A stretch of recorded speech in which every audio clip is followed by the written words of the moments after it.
आज तर मला वाटलं माझा गॅसच गेला, पण नशीब तो गेला नाही.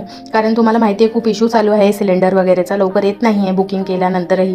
तर मी पण 10 तारखेला बुक केलेला, माझा सिलेंडर आला मला 22ला, 22 आय थिंक 23ला.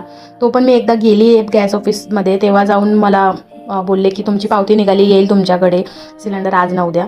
तर तुमच्या इथे पण हाच प्रॉब्लेम आहे का, मला नक्की तुम्ही सांगा. आणि आमच्या इथे तुम्ही बघू शकता एवढं खोदून ठेवलं आहे, काय कशामुळे खोदले ते काहीच माहीत नाही, पण यांच्यामुळे आमचं नुकसानही झालं. पिण्याच्या पाण्याचे ते कनेक्शन होते तो तुटले आमचे. ते बोलले तसं की पाईप वगैरे ज्यांचे तुटले ते लावून देतील परत. तर बघू आता उद्या काय होतं. आणि आम्हाला पेट्रोल पण टाकायचा होता, पेट्रोल संपलेला, म्हणून आम्ही पेट्रोल पण टाकून घेतलं. आणि थोडं काम होतं बाहेर, तर आम्ही जे काम होतं ते करून घेतलं आणि मग घरी आलो. घरी आल्यानंतर पहिले फ्रेश झाली मी आणि मग अजूला भूक लागली, तर अजू बोलला की माझ्यासाठी अंडा आणि चपाती बनव. तर मग मी लागले त्याच्या तयारीला, पण अजूला म्हटलं की तूच मला अंडे फोडून दे, कारण मला नीट फोडता जमत नाही ते.